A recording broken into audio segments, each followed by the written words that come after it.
Olá, seja bem-vindo ao nosso perfil. Meu nome é Lúcia, eu estou falando aqui de Ottawa, a capital do Canadá, e no vídeo de hoje nós iremos conversar com o Lucas. Ele que é formado em Engenharia Civil no Brasil e ele conseguiu uma bolsa de mestrado aqui no Canadá. Então, na conversa de hoje, o Lucas ele vai contar como que foram todos esses passos até ele conseguir uma bolsa de mestrado na Universidade de Toronto.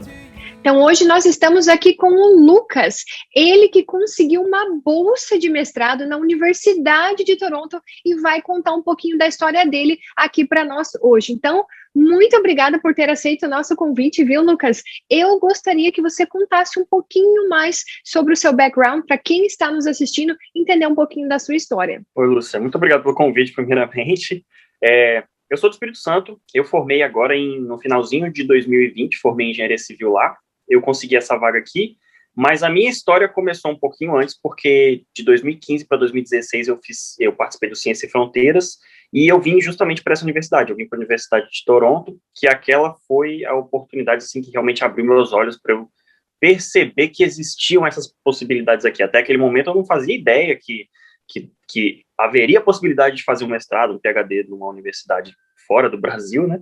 E aí, a partir daquele momento que eu comecei a estudar, a aprender um pouquinho mais como é que funcionam esses processos todos, que é um pouco diferente do Brasil, e agora eu consegui a vaga para esse ano, entrei agora em janeiro, era para eu ter entrado em setembro de 2020, mas por causa da pandemia atrasou um pouquinho, eu entrei em janeiro no programa.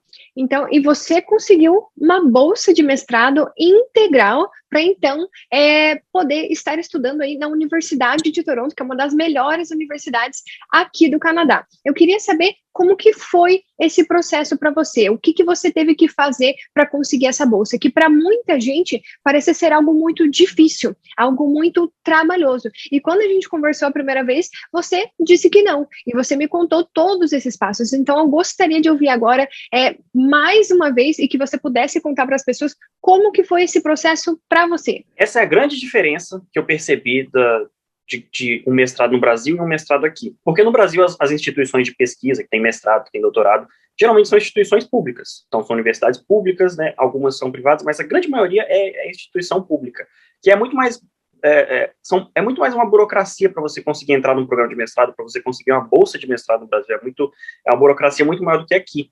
As universidades daqui são geralmente instituições privadas com financiamento público. Isso faz muita diferença porque eu consegui a minha vaga direto com o professor. Eu não tive que passar por um edital e um processo seletivo, não. Eu entrei em contato com um professor que é da mesma área do que eu gosto, né, da área de materiais de construção civil, e entrei em contato com ele, falei as minhas experiências que eu tive no Brasil, e expliquei que eu queria entrar no mestrado agora no ano de 2020, era no caso, né, e eu comecei a conversar com ele, a gente conversou um pouquinho, ele falou que ele tinha vaga, ele me explicou como é que funcionava a bolsa, e aí ele me ofereceu essa oportunidade aí, eu comecei agora. Abraçou. Abraçou essa oportunidade.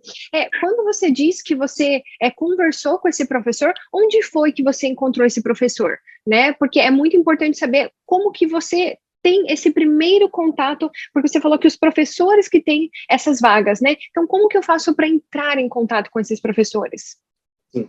O contato desses professores a gente encontra no site do departamento. Então, dentro da Universidade de Toronto tem o departamento de Engenharia Civil e tem uma lista de todos os professores. Então, eu olhei aqueles que tinham interesses, que estavam pesquisando alguma coisa similar ao que eu tinha experiência no Brasil, que foi o meu TCC, e eu tive uma iniciação científica, que os dois foram nessa área de materiais. Então, eu procurei professores que fossem mais ou menos correlatos, né? E aí lá tem o e-mail de contato com esse professor. Então, assim, eu fiz uma pesquisa antes, eu olhei os artigos que o professor tinha pesquisado, eu olhei uma ou duas teses de alunos anteriores dele para saber mais ou menos o que eles estavam pesquisando. E para eu ter uma informação também, que aí quando eu enviei o primeiro e-mail para ele, eu mostrei que eu sabia o que ele estava estudando, eu sabia quais artigos que ele tinha publicado, eu já sabia o nome, né, e as teses de alunos anteriores dele. Então, pode ter sido uma coisa que chamou um pouco a atenção dele, e aí a gente começou a conversar, geralmente tem uma entrevista, e aí depois que vem a aplicação oficial mesmo. Então, a gente conversa com o professor primeiro e depois envia todos os documentos para a universidade. E quais que foram esses documentos, né? Para as pessoas que estão pensando em aplicar para uma bolsa, quais são esses documentos para elas já poderem irem se preparando? Se é que isso é possível, conta um pouquinho para nós, como que foi tudo isso?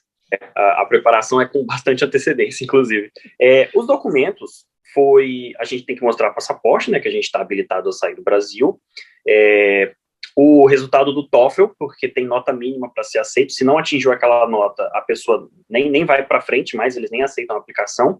O meu histórico, na época, o meu histórico era o histórico parcial, eu nem tinha terminado o curso ainda, faltava um pouquinho mais de um ano para eu terminar o curso, aí eles aceitam o parcial mesmo. Tem que ser traduzido, inclusive. Então, o TOEFL e o histórico, eles conferem os requisitos eliminatórios, que é a nota, a média, né, da faculdade, e o TOEFL. Se não atingir esses requisitos mínimos que a universidade tem, eles nem passam para frente. Aí, além disso, eu fiz um currículo para mostrar, né, as experiências. São enviadas cartas de recomendação. Eu pedi 2 professores meus que tiveram contato comigo para fazer uma carta de recomendação, e eu fiz uma carta de motivação, que eu acredito que seja um dos documentos mais importantes dessa situação toda, porque é um documento aberto. É uma carta que eu escrevo, contando as minhas experiências, o que me motiva, por que eu estou seguindo esse caminho, por que eu vou fazer um mestrado, que é para mostrar a minha motivação mesmo, para mostrar que eu vou entrar no mestrado, que eu vou produzir ao longo do mestrado e que eu vou terminar. Então, esses foram os documentos. Isso também para mostrar que para a universidade tem essa segurança, né? Que eles estão investindo em você e que você, de fato, vai trazer resultados para a universidade, né? Para ser algo bom para ambos os lados, não é isso? Exatamente, eles analisam muito através dessa carta, e foi, inclusive, a oportunidade que eu tive de explicar um detalhe da minha formação, porque eu tranquei a faculdade por 6 meses. Então, assim, é um negócio que pode ser que eles olhem meio estranho, assim, porque por que esse aluno parou por 6 meses? Então, é a oportunidade que a gente tem de explicar os motivos de certas coisas que aconteceram. Talvez eu tirei uma nota baixa numa matéria, por quê? O que aconteceu? É a nossa justificativa. Tudo tem um motivo, a gente explica como resolveu determinados problemas e aí explica, né, alguma parte diferente do nosso currículo. Perfeito. E você também citou que você fez a prova do TOEFL, mas que cada universidade, obviamente, tem os seus requisitos de linguagem, né? E que no seu caso, você escolheu o TOEFL. Você poderia ter escolhido uma outra prova, assim como o IELTS, ou não? Era somente o TOEFL no seu caso? No meu caso, eu fiz o TOEFL porque era o único disponível no meu estado. Então, eu fiquei sem opções, eu fiz o TOEFL. Mas, ano passado, eu sei que as universidades estavam aceitando vários e vários testes, inclusive o Duolingo, que muitas universidades estavam aceitando. O IELTS, eu tenho quase certeza que as universidades aceitam também. Tem aquele componente acadêmico, então é o que eles aceitam.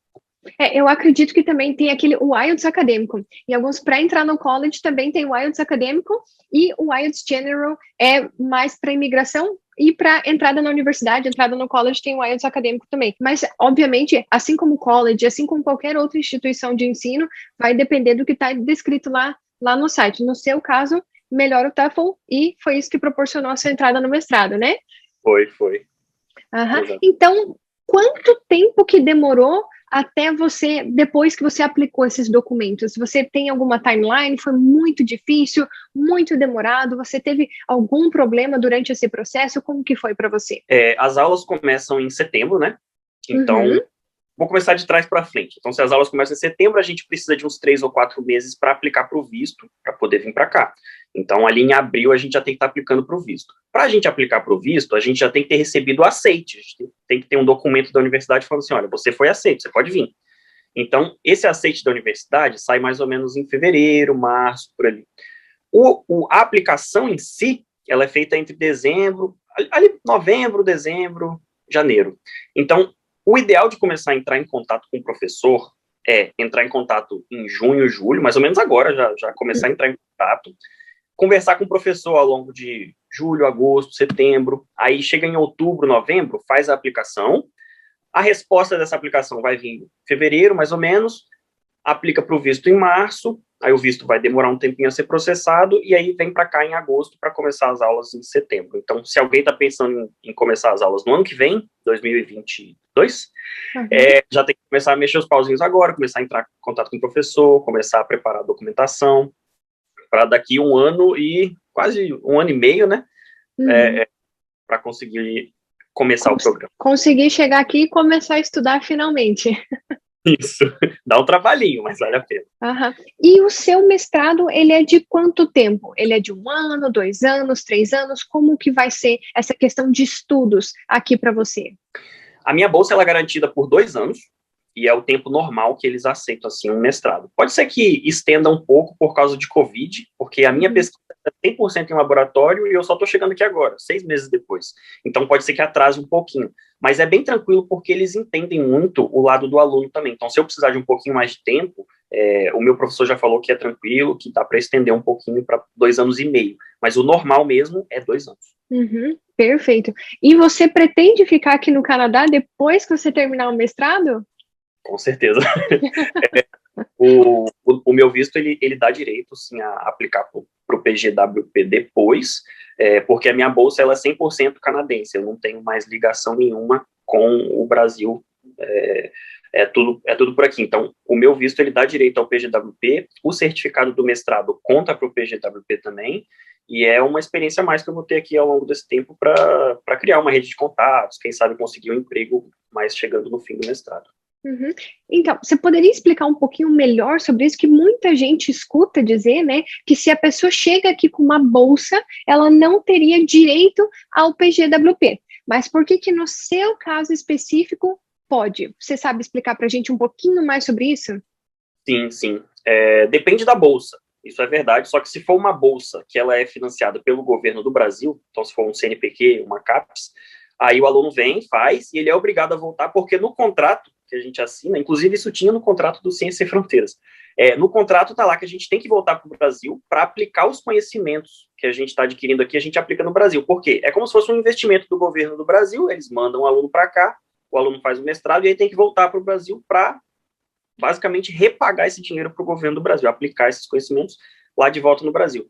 No meu caso, como é uma bolsa 100% da instituição, que é o meu professor que está pagando da instituição aqui, eu não tenho mais ligação nenhuma com o governo do Brasil, então eu posso ficar aqui normalmente depois, posso aplicar para o PGWP e seguir nesse caminho comum que a gente pensa. É uma estratégia de imigração bem interessante, inclusive. Você vai receber algum valor monetário da universidade ou você apenas ganhou essa bolsa de mestrado para você não pagar o mestrado? Como que funciona isso para você? Você vai receber, você está sendo financiado de alguma forma para ficar aqui ou apenas receber o mestrado? A minha bolsa, ela cobre a anuidade, né, as mensalidades, as taxas, e me sobra um dinheiro todo mês de salário.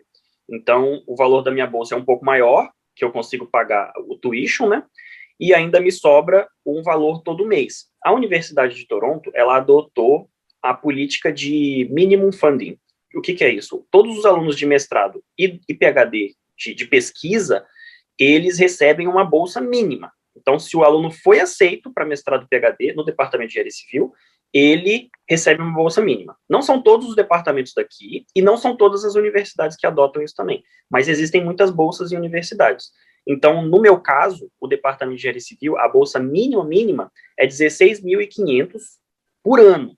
Então, esse é o valor líquido que o aluno recebe, já depois de ter descontado todas as taxas, o tuition, a anuidade, tudo, fica 16.500 para o aluno, como se fosse um salário para moradia, para o aluno viver aqui mesmo. Despesas pessoais, né? Então, a universidade aqui adota essa política. Não quer dizer que outras universidades não têm bolsa, tem, só que a única diferença o Departamento de Engenharia Civil aqui recebe mais financiamento, então é como se todos os professores do departamento tivessem dinheiro, então eles fizeram um acordo que, no mínimo, os alunos vão receber isso. Então, nas outras universidades, pode ser que um professor tenha um pouco menos de dinheiro do que os outros, mas a maioria oferece bolsa ainda assim. Quase todos, não vou dizer todos, mas a grande maioria dos mestrados de pesquisa e PhD recebe bolsa sim, porque é como se fosse um trabalho. O aluno vai ficar o dia todo na universidade, de 8 às 5 da tarde, fazendo pesquisa, gerando resultado. Então, a universidade vai estar lucrando com esse aluno também. Exato. É uma mão de obra muito interessante para a universidade, né? Muito interessante. Você está trabalhando em projetos que vão agregar muito valor para a universidade e, ao mesmo tempo, você está tendo algo muito relevante no seu currículo, que é um mestrado no Canadá. Muito interessante. É bom para todo mundo. Aham. E você até comentou que depois você pretende, então, aplicar para o PGWP e ficar aqui no Canadá. É uma estratégia de imigração muito interessante, porque depois, com esse PGWP, que é o Post-Graduation Work Permit, você pode trabalhar aqui e ter a sua experiência canadense para aplicar para o programa de imigração, né? Essa é a sua intenção? É exatamente isso. E ao longo do mestrado, a universidade ela tem parcerias com empresas, inclusive é assim que o dinheiro entra na universidade para pagar os alunos, a gente tem parcerias com empresas e que é uma ótima oportunidade que eu vou ter para conhecer profissionais de empresa, para conhecer pessoas que possam me ajudar a ser inserido no mercado de trabalho assim que eu terminar. Então, além de eu ter esse conhecimento, né, de eu ter esse programa de mestrado, eu vou ter a oportunidade de conhecer pessoas que podem me ajudar depois a conseguir essa experiência profissional que lá na frente vai ajudar para a pontuação do Express Entry, né? Uhum.